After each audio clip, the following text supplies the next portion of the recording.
The nerve to tell me to my face that I can't take Margie to Hawaii with me. Just blows town and leaves a memo. All right, Betty, sit down and let's have it. Quote, first find out if Knucklehead Albright has blabbed the client's name to Margie. I never discuss business with Knucklehead. That's just the way Mr. Honeywell talks. You know he always depends on you to handle the important deals.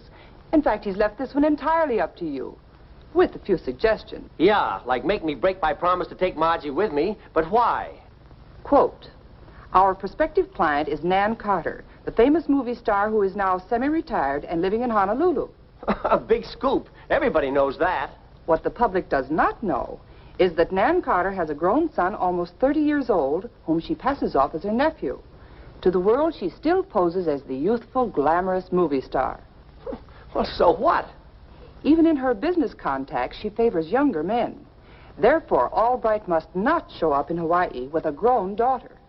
Also, he is to dye his hair and mustache to look younger. Dye my hair? If Albright blows his cork, tell him our competitors, Conway and Staub, are sending Phil Hubbard, their top glamour boy, to snatch Nan Carter's account away from us. Phil Hubbard, eh? Oh, he's the athletic type and a real ladies' man.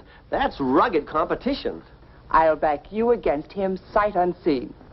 Thanks, Betty. Tennis has kept me in good shape, and if I touch up my hair a little, by golly, I'll do it.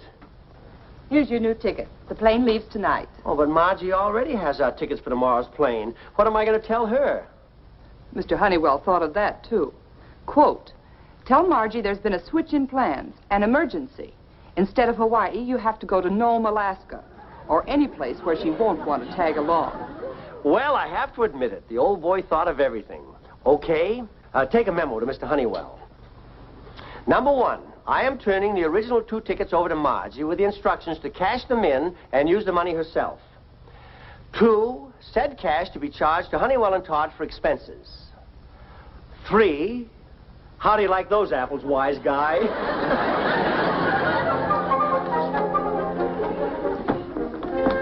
Now, don't fall for any of those Eskimo girls, Dad. Oh, you're a piece to take it like this, honey. Now, remember, turn in those plane tickets and the money is all yours. Thanks, Dad. You're swell.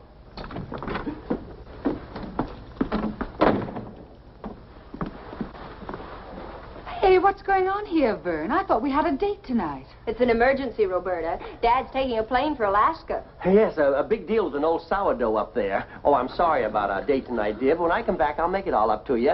Well, aloha. I mean, mush.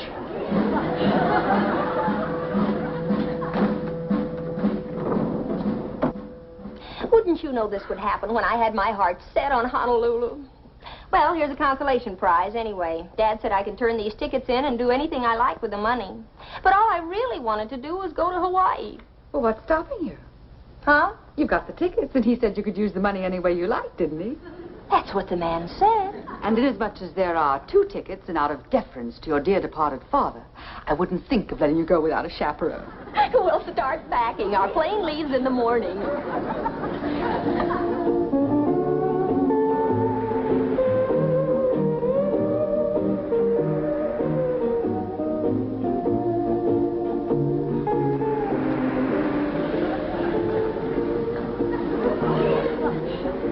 Good morning, Kalua. Am I the first one down for breakfast? Miss Carter will be down any minute. I'll work up an appetite with a few big gulps of this marvelous air.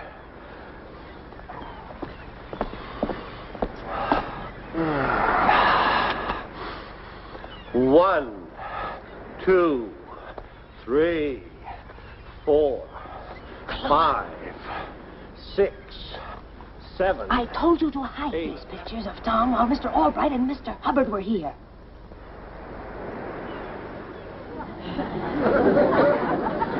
I'm sorry, Miss Carter. Now put it away and get out the ones that Tom signed your loving nephew. 14, 15, 16, 117, 118, 119. My, athletics so early in the morning? Oh, it's this air. It makes me feel like a kid again. Nonsense, darling. You feel young because you are young. Why, you could be the leading man in one of my films. Tall, handsome, and not a gray hair in your head. I imagine there are a few underneath. Appearances are deceiving sometimes, like the woman who was a decided blonde. Oh? You should have seen her before she decided. Well, I must confess that I touch up my hair occasionally, but only for screen roles, of course. You see, I have just one or two nasty little gray intruders, but then I'm only 39. Just like Jack Benny. Oh? I mean, 39 is a very famous age, and you're a very famous star. And what about you, darling? You can't be much older than 39 yourself, are you? Well, I just passed 41. 41. But how wonderful. And so young to be a widower and a successful investment counselor. You are a widower, aren't you? Oh, yes, that's true. I mean, that's true. Free, unattached, and 41. We're two of a kind, darling. Unattached and lonely. All I have is Tom, my nephew. Do you have children? Well, yes, just a daughter. Oh. Oh, she's a sweet little thing, but I had to leave her home with her nurse. She's too young to travel. Oh, just a baby. Oh, darling. I'd love to see her if she's anything like her young, handsome father. Oh, you must come to New York sometime. Honeywell and Todd believe in the personal touch with their new client. Not so fast there, all right. The beautiful Nan isn't your client yet. I'll have something to say about that. Good morning, you gorgeous creature. Control yourself, darling. Your rival will be jealous. Business rival, I mean, of course. Do you know Philip Hubbard? Do I know this old goat? Hiya, Vern. What do you hear from the old age pension? Oh, so you're old friends. How divine. Not friends exactly, but we've met in a business way. Say, you know, there's something different about you, old man. You look a lot younger than I remembered. Haven't started dyeing your hair, have you? Oh, come on, boys. Don't fight over little me before breakfast. Sit down, darling. Oh, I'm sorry, Nan, but I never eat breakfast before my morning swim.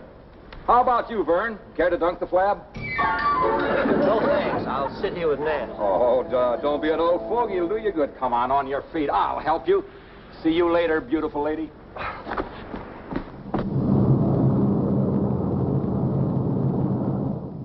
I'm telling you the truth, girls.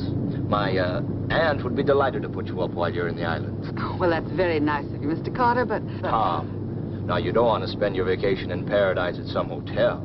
But, Mr. Carter, Tom, we just met you. Your aunt would scream if you dragged in house guests without warning. But she loves to have people around. You know how movie stars are. Movie stars? Carter. You mean your aunt is Nan Carter? That's right.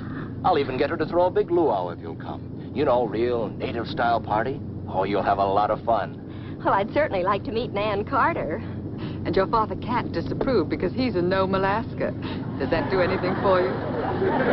Tom, you've got yourself a couple of house guests. Swell.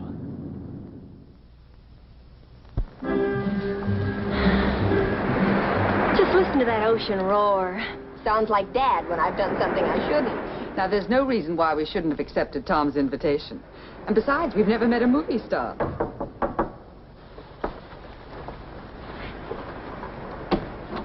Hi. Hi. Ready to go down and meet the celebrities? More movie stars? No, these are just plain old businessmen, according to our maid, Kalua. I haven't met them. Businessmen? Now, that's something more in my line. Well, I'd better warn you, Roberta. Andy's probably got her eye on one of them, if not both. Well, you go on ahead, Tom. I want to make sure I look just right. I've never met a movie star before. Okay, Margie. I won't mention you girls until you make your entrance. We'll surprise Aunt Nan.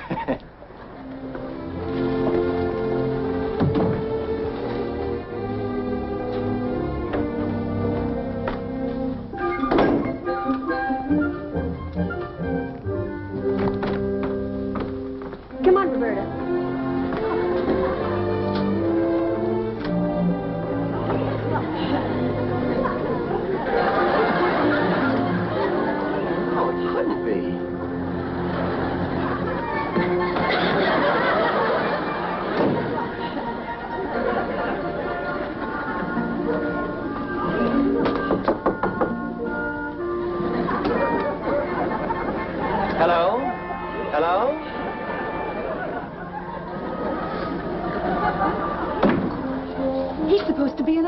Alaska. We've got to get out of here. Roberta, you start packing. I'll go find Tom and tell him not to spill the beans.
What happened? Well, you see, the screen was moving across the room, and I pretended I didn't see it until I had a chance to sneak up on it, and Drunk. Plain, stinking drunk. Oh, you must be Nan's nephew that I've heard so much about. My name is Albright, Vern Albright. Albright? You wouldn't have a daughter, would you? I came over in the same plane with a Margie Albright. She and her companion are right upstairs. Oh, fine, fine. I was just telling Nan all about my little... Margie? She is your daughter. Swell. I brought Margie and her companion, Miss Townsend, over for the luau tomorrow night. I knew you wouldn't mind. Why, of course not, Tom. I thought you said Margie was a baby with a nurse. Oh, I didn't say baby. You said baby. I just said little girl. and Roberta, Miss Townsend, she isn't her nurse. She's her companion, like Tom said. You did say companion, didn't you, Tom? Oh, I've got to stop them. I mean, little Margie will just be dying to see her daddy. Come on, Tom, we'll be right back, won't we?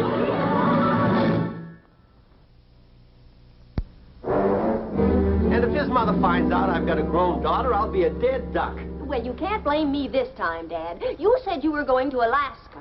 Yeah, to see an old sourdough. Oh, that was just a little white lie for business reasons. And what's with that trick dye job on your hair? That's one white lie that turned black pretty fast. And don't tell me that's business. As a matter of fact, it is. Phil Hubbard, who's my competition in this deal, is only about 40. And Nan, Miss Carter, prefers, she'd rather... I'll bet she would. What he's trying to say is, Mother likes her men young, even businessmen. I see. Well, forgive me if I don't stick around for this middle-aged ogling match. You can't leave now, either of you. Don't you understand? I've got to produce a child. Dad, you mean you want me to play a little kid? There's no other solution. Honey, I'm in an awful jam. You've got to help me. I think it's a terrific idea. Mother's been pulling the same gag with me for years. Now she's going to have it pulled on her. Come on, Margie, you can do it.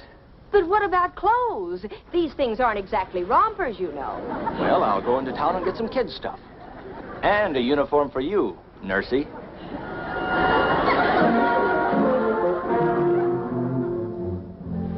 I'm so sorry your little girl isn't feeling very well. I was disappointed I couldn't meet her last night. She's all right this morning. You know how children are. They recuperate quickly. As a matter of fact, she's gone for a walk on the beach with her nurse. Just how old is she, Dad? Margie. Margie? Let's see now. Going on 12, isn't she? That's what she said on the plane. Oh, that's right, Tom. Here she comes now.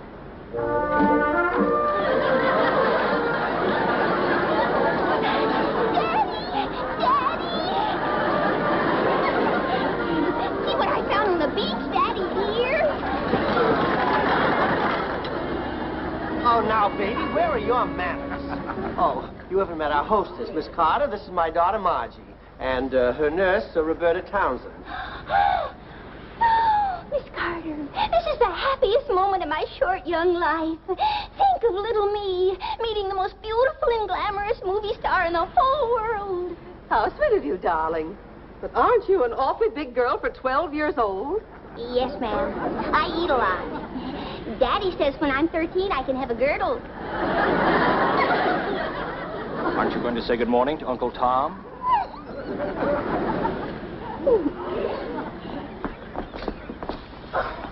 Oh, I think it's about time I got married, so I could have someone like Margie for my very own.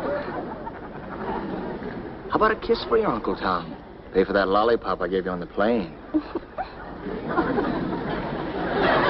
Tom, cut that out. Margie has a little cold, and you'll catch it. I'm just like Daddy. So affectionate. Oh, I think I'll go for a swim. Mr. Hubbard, telephone call from New York. Mr. Conway. Oh, boss checking up on you, eh, Phil?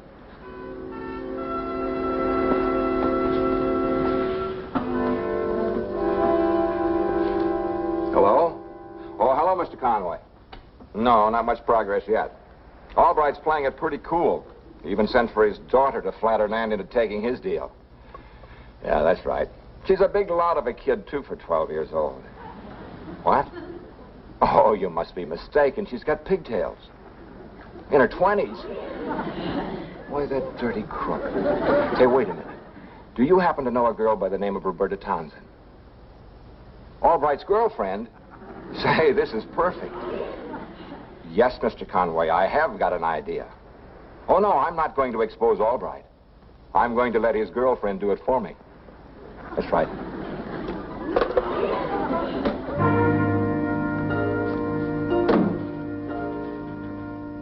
Hello, Miss Townsend. I've been waiting for you. I just couldn't bear to think of a pretty girl like you going to the luau without an escort. Mr. Albright will be pretty busy with his new flame as usual. And just how busy is he, usually? The situation's completely out of control, I'm afraid. I've resigned myself to losing the account. It's only natural that Nan would sign with her fiancé. Fiancé? Do you mean he's going to marry her? Well, the way he's been romancing her, I'm sure he'd do the right thing. Shall we go?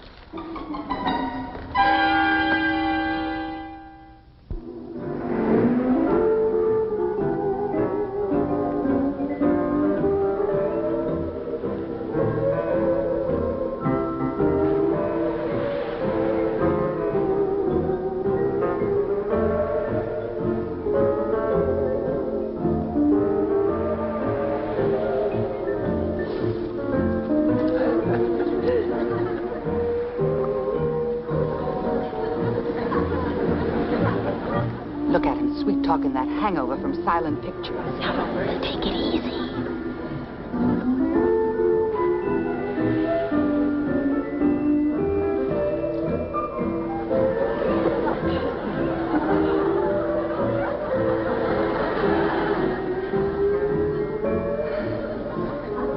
They do make a handsome couple, don't they? Wouldn't surprise me if they announced their engagement tonight.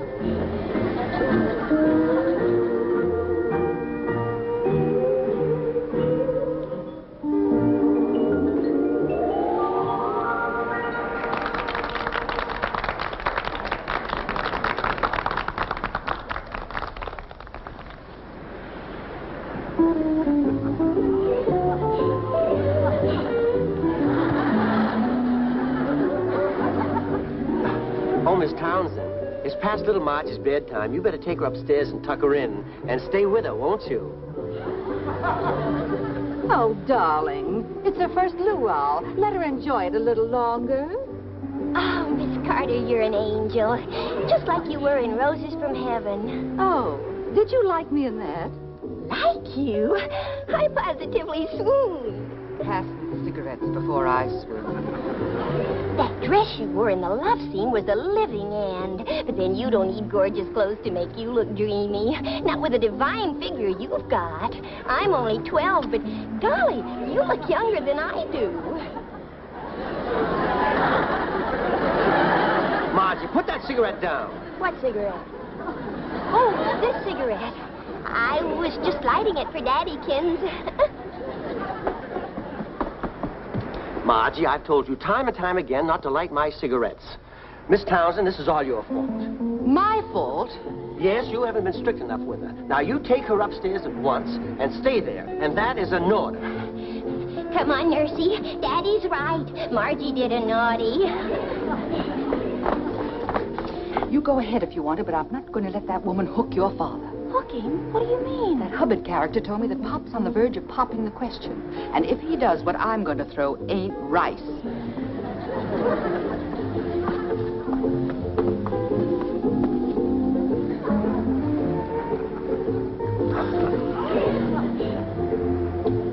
Nan, I know this is no time to talk business, but the deal that I have to offer you is attractive. Also the man offering it? Oh, I don't know about that. After all, I am what I am. Oh.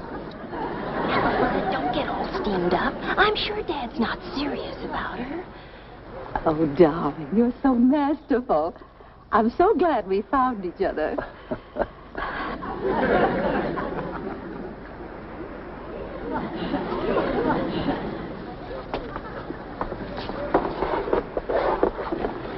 Berta, what are you doing? I'm going to put out the fire. You don't want that for a stepmother, do you? Why wait any longer? Why not make the decision tonight? Anything to make you happy, darling. Man the pumps, girl.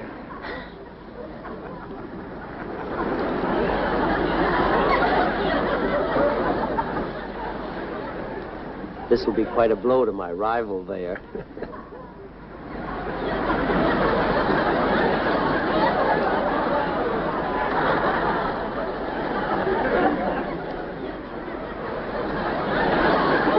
Darling. It isn't raining tonight, is it? Must be a heavy dew.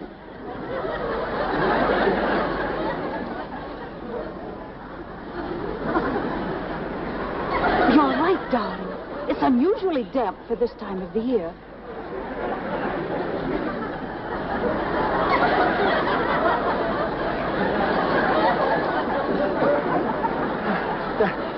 Does the tide come up this far?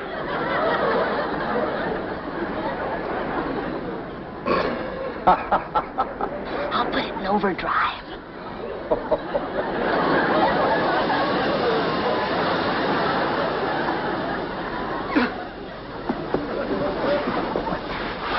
Very funny, Albright.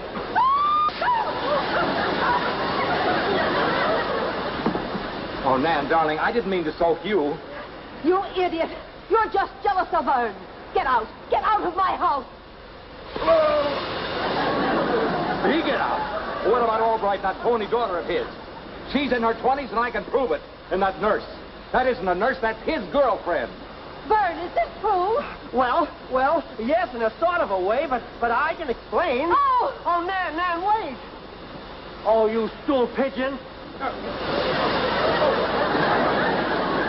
Please, Miss Carter, you've got to listen to me. You can't blame Dad. It was all my fault. Tom, can't you make her listen? I think I can. That's about time, too. Come on, Margie. All right, Hubbard. Take your beating like a man. You're out of your class, all right. Please don't make me hit an old man. Never mind the ethics. Just belt him one for me. Come on, Mom. You can't blame Mr. Albright for doing the same thing you've been doing all these years. well, I guess I have been very silly. Forgive me, son. Then you'll forgive Dad and go through with the deal like the swell person you are in your pictures. And I have seen all of them, honestly. Nan? Oh, Nan, please, you've got to listen. Margie has explained everything. Now, come on. I want to tell the others that you're handling all my business affairs from now on. Ladies and gentlemen, I have a happy announcement to make concerning me and this charming gentleman at my side.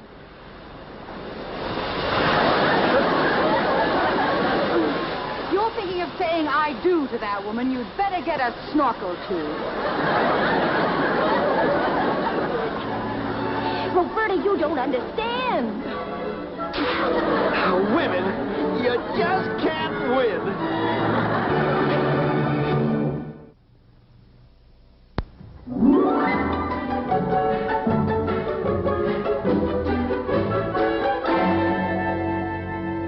You know, Dad, I'm glad you let your hair go back to its natural color. You're much handsomer this way. Really? Well, thank you, Margie. As a matter of fact, Roberta likes it better, too. She says that the white is very distinguished. Oh, yes, Dad. And not only that, it's also waterproof. Well, that's my little Margie.